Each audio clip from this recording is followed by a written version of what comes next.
we started being introduced to the oil and gas sector, where you come and understand the nature of stakeholders who participate there, where you come and listen to speakers, policymakers. The chamber played a pivotal role, of course, within the wider local content strategy. Yes. Within the oil and gas and our company.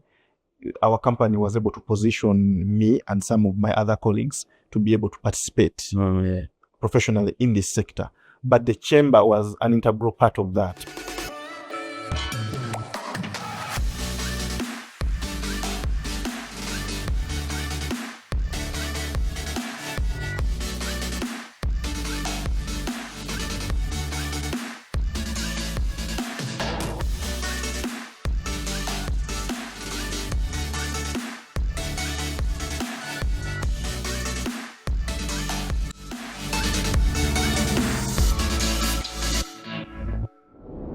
Greetings, ladies and gentlemen. Thank you once again for joining us on Everything Energy and Extractives. My name is Mutsizi Emmanuel, Business Development Executive with Aldelia, a proud member of the Uganda Energy Chamber of Energy and Minerals. And today I'm standing in that gap to share and bring somebody to you that I am pleased to get to know as well. So he's going to tell us his name, where he works, what the company does, and then we'll probably ask a question or two that is quite personal. Chief, thank you very much for coming through. It's a pleasure to meet you. Thank you for having me. Please tell us your name and what you do, the company you're representing. Yes, we'll pick it up from there. Okay, thank you. My name is Ahmed Lutamaguzi, and I work with Minet Uganda. We are in the business of risk advisory and insurance brokerage services. Basically, the work is basically around playing a role of acting as a structure that a corporate or individual client has to be able to interface with the risk management and insurance ecosystem. Yeah. So basically, within the insurance industry, we exist as independent, brokers exist as independent entities that ideally are put for clients' disposal to be able to contract such that they interface on their behalf with the insurance market. And when we talk about the insurance market, this would be the local insurance market and the global insurance market. Makes sense. That distinction is relevant because of the discussion we're having now around oil and gas, given the complexity, the specialized nature and size of risks within the oil and gas sector. So you find that a broker like Minet, an insurance broker like Minet Uganda, plays a pivotal role in ensuring that the specialized nature of the client's business is understood, the risk exposures are identified, they are perfectly articulated to the insurance market so that the client can be able to have offers from different risk carriers expressing their interest and appetite to cover the different risks of the customer. Makes sense. Yep. Thank you very much for giving us that level of depth of knowledge. I actually at one point thought Minet was into mental well-being for companies and helping staff, that kind of direction. But maybe just to also clarify, remember when I was beginning, I mentioned that we're in the business of risk advisory and insurance brokerage. So we see employee wellness programs, employee assistance programs as part of risk management for people. True. So we're not only looking at the crude core operations of oil and gas or other sectors, but we're also looking at the human capital. True. The human capital. So that aspect of human capital, designing solutions that are not necessarily insurance related, but there is a way they improve the outcomes, the health outcomes of individuals and subsequently you find that an organization that has worked with our employee assistance programs has better outcomes on their people insurance program. Makes sense. So this is within our wider mandate as a broker to innovate what we call value-added services. Makes sense. Value-added services are services that are not necessarily insurance-related, but a customer can have them alongside the insurance program to be able to improve the outcomes of the insurance program. Makes sense. Imagine I've always just had a fraction of the knowledge. That's why it's very important for you to take part of conventions just like this, where you are able to meet the industry leaders and people like Ahmed to get better insight and information onto what's actually happening in the field. So let's dive into a few questions just to help us better understand. So as brokers, what's your involvement in the oil and gas sector, apart from risk insurance and the line that you've just shared with us? So basically, I have shared with you the broader sense of what our company does and our services. But now to break it down to specifically talking to what we're actually doing, how we have been involved in oil and gas. Yes. Suffices to say that Minet has supported 7 out of 10 contractors you will find in the Hoima corridor doing oil and gas. Yes. So when you go on the ground, one of the top tier contractors, tier 1 and tier 2, we have supported 7 out of 10. Wow. To be able to have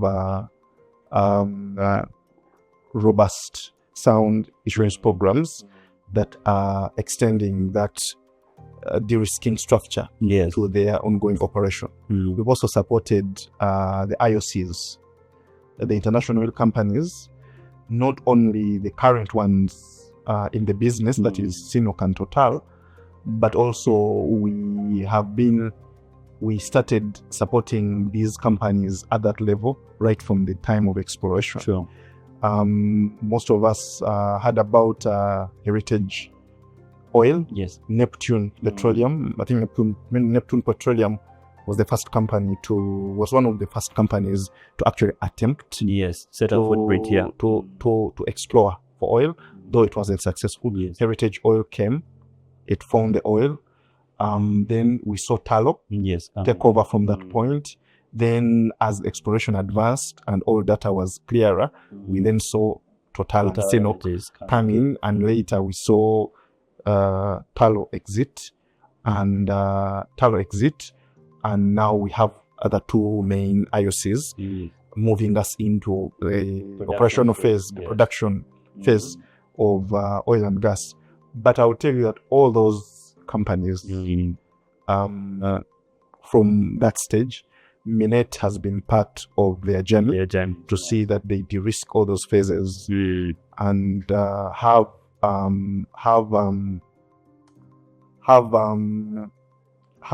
having investors work in an environment which you can consider bearable in terms of risk, as we have structured sound programs that have transferred the risks in the operation space. I understand. That's amazing. So I understand that being part of teams or organizations or entities like Uganda Chamber of Energy and Minerals has a certain level of benefit, most especially to a business like yours. Yes. Could you give us some insight to what are some of the benefits that as Minet you've been able to experience being members of the chamber?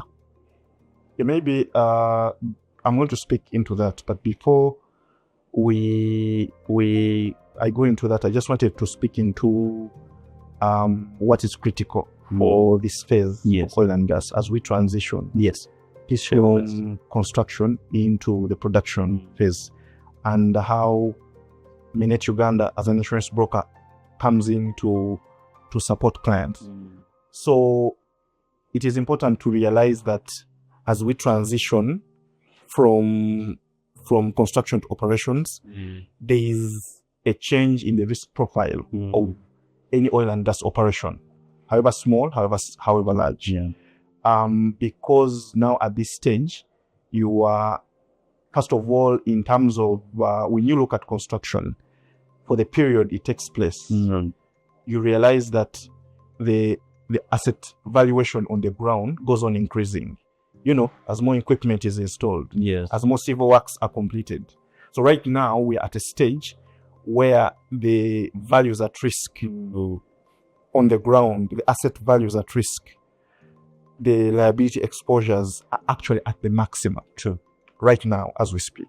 So Critical phase. it's a critical point. Yes. So as you move into the production phase, actually the risk exposures on the ground are now at their highest. You get it? That is one. Two, as you move into the operational phase, you are seeing now oil actually now starting to flow into the infrastructure, oil and gas infrastructure that has been put in place. Yeah. Now, with oil now flowing, it changes the risk profile. You are now going to see the fire risk now higher than it was during construction, because now you're having oil flow through the system. Yes. You get it? So you're seeing the profile change in that direction. You're also going to see that companies are going to start worrying about business interruption risks.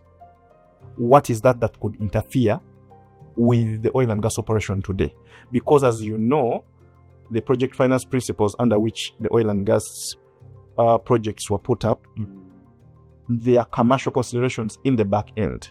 The nation is waiting to share in the oil revenue, but also the investors are also waiting to share in the same revenue to be able to pay back the lenders. You get it? So the worry now is that what if something out of all our control occurred, a force majeure event occurred, and it derailed us? We want to have fast oil, but we could have it maybe today, but 3 months down the road, we have an earthquake. And We have an unprecedented flood. We have a cyclone that destroys the infrastructure. Now, this is where now the discussion now becomes more intense. You get it? To see that as we move into production, there are elaborate discussions about the risk exposures to oil and gas and how risk management can come in, which I know is embedded within the oil and gas framework, operational framework. But now what about the other mechanisms like risk transfer through insurance? How can you be able to structure a good, robust, resilient insurance program for a given contractor or IOC so that that risk is adequately transferred, such that if something like that happened, you can be able to reinstate the asset in good time.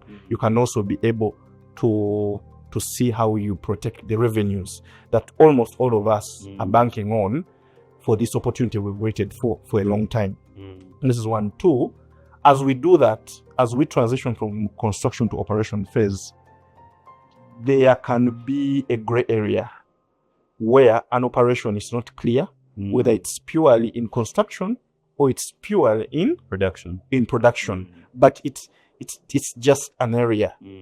So why Minet Uganda is relevant, it's important to use, because if you do not have close, intimate discussions with a broker to be able to protect That even that gray area. to be able to articulate how that gray area can be covered in the insurance policy. Should we cover this risk as part of construction, or we should cover it as part of production?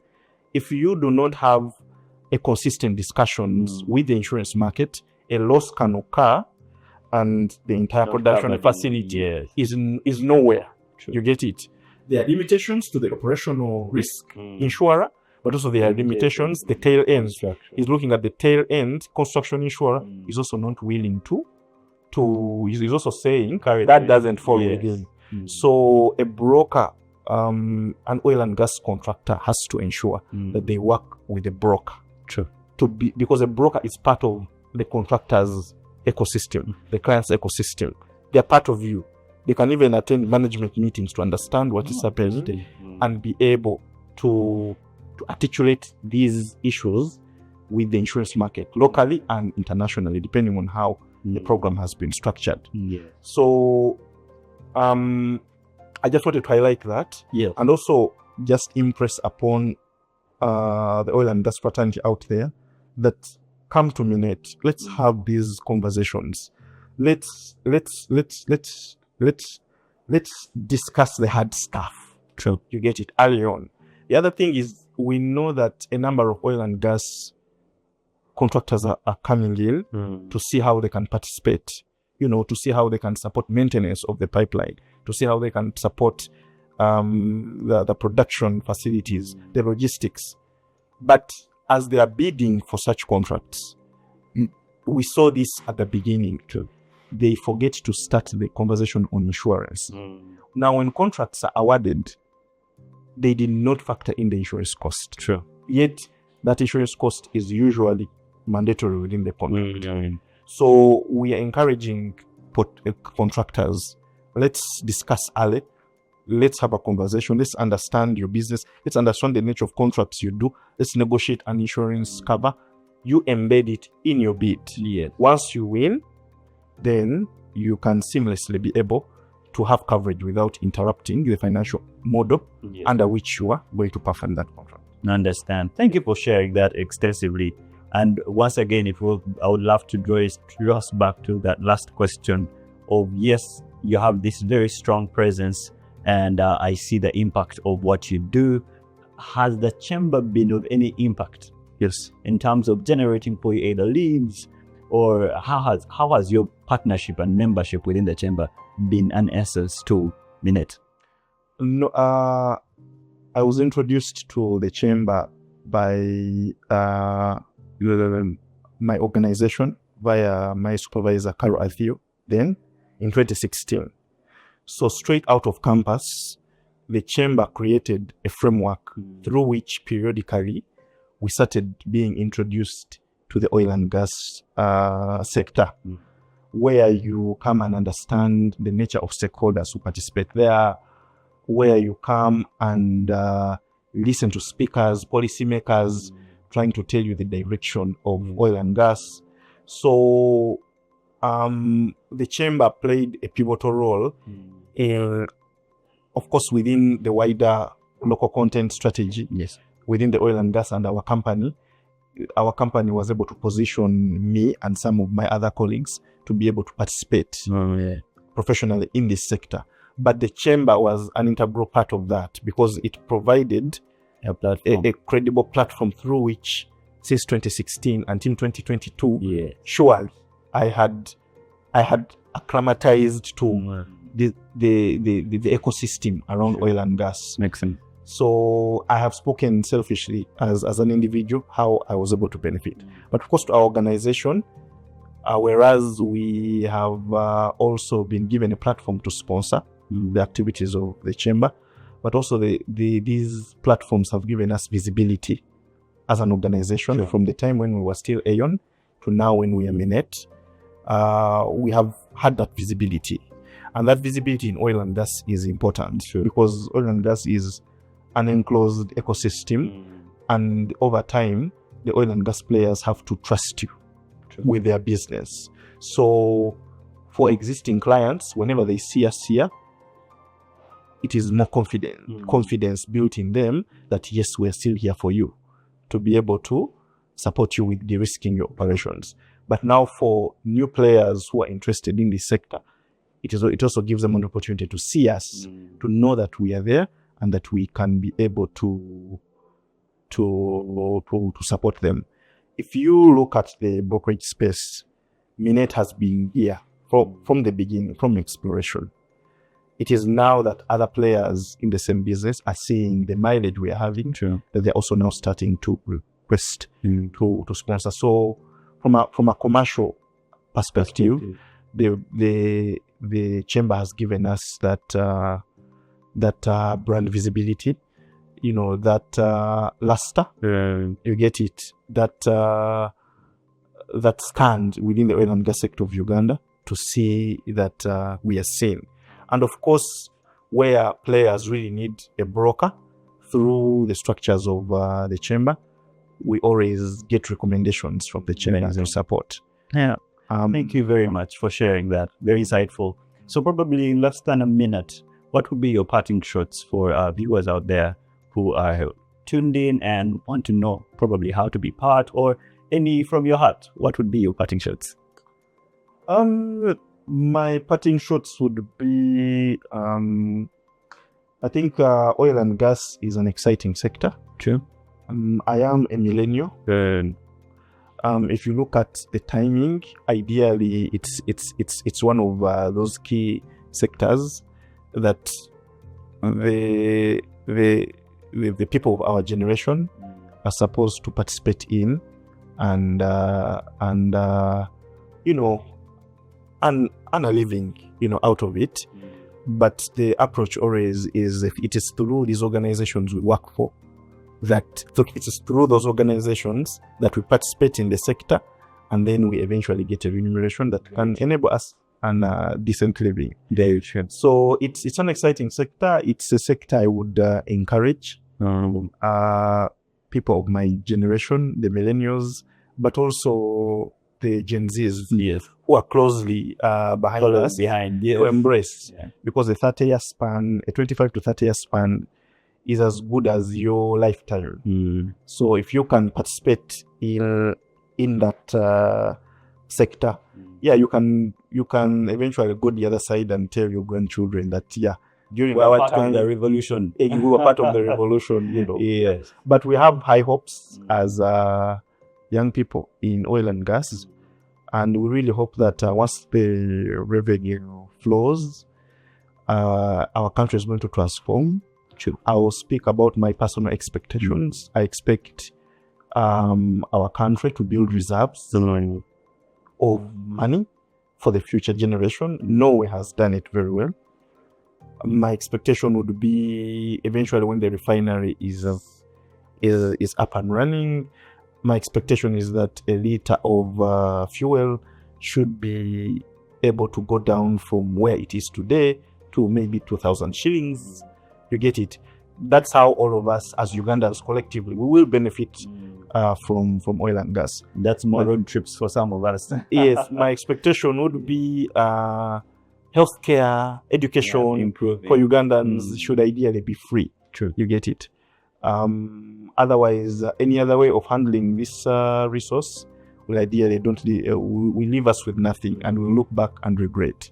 So those are our hopes.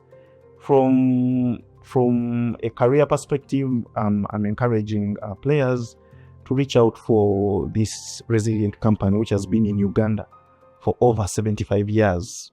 Actually, Minet was instrumental. Then we were called JH Minet. We were instrumental in ensuring the Owen Falls Dam when it was being constructed in 1954. So this is an organization that has the heritage, that has been with Uganda through the ups and downs it has gone through. Come, you talk to the people, come and meet the people at Minet. Come and see how they look at your business. You get it, talk to them. They are going to make what you think is complex very simple for you and seamless. Makes sense. Yeah. Ladies and gentlemen, Ahmed for you from Minet. Thank you very much for joining us today. My name has been Emmanuel Mutsinzi. Till next time, take care of yourself and God bless.